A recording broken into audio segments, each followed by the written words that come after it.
Gordon and Spencer.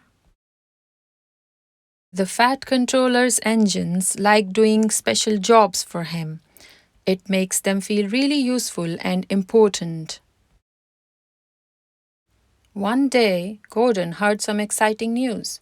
He chuffed up next to Thomas, who was waiting for his turn at the washdown. Move aside, Gordon huffed. This is a special day, and I need to look my best. Why is it a special day? Thomas asked. The Duke and Duchess are visiting the island, boasted Gordon. The Fat Controller is sure to ask me to show them around. I'm the fastest engine on the island.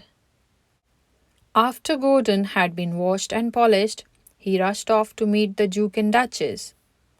Gordon was speeding happily towards Knapford Station when the signals turned red. Gordon was moved to a siding. What's going on? Puffed Gordon crossly. Suddenly there was a loud whoosh and a sharp whistle. A big silver engine rocketed past. Steaming pistons! Cried Gordon. Who was that? When Gordon arrived at Knapford Station, he saw the sleek silver engine having a washdown and talking to James. Who are you? Gordon asked. This is Spencer, James shoved. He is the fastest engine in the world. I'm the Duke and Duchess's private engine, boasted Spencer. I take them everywhere. Gordon was very disappointed. He wouldn't be able to show the Duke and Duchess around the island. The Fat Controller came to see the engines. There will be a reception this afternoon for the Duke and Duchess at Maron Station, he said. That's the other side of Gordon's Hill, James told Spencer. You will need to take on plenty of extra water, said Gordon helpfully. I have plenty of water, wished Spencer. He raced out of the yard with Duke and Duchess aboard. Gordon felt sad. It wasn't going to be a special day after all. Spencer showed the Duke and Duchess lots of beautiful places all over the island, but he never stopped once to take on water. Gordon had some passengers to unload at Wellsworth Station.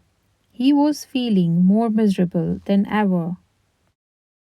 Make way! Boomed Spencer, racing past on his way to the reception.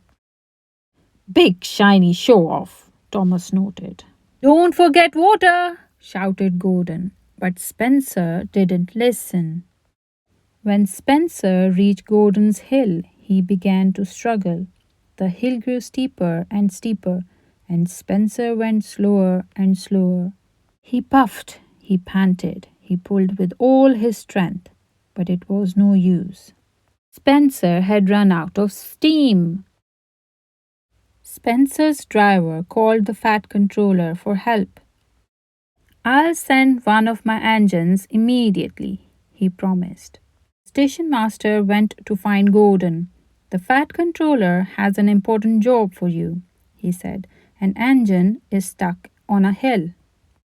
Gordon set off straight away. Gordon was surprised to see Spencer stuck on the line. What's wrong? He asked. No water, Spencer snapped. I must have a leaky tank. Perhaps, smiled Gordon. But we'd better hurry. Everyone is waiting. Gordon was soon coupled to Spencer, and they set off. Gordon felt very proud as he pulled Spencer and his coaches into Maron Station. Spencer felt embarrassed. Well done, Gordon, said the Fat Controller. You are a very useful engine. They were just in time for the start of the grand reception. So what do you think of Spencer now? Thomas whispered to James. Too much puff and not enough steam, laughed James. What about you, Gordon? Thomas asked. But Gordon just smiled. It had turned out to be a special day after all. The end.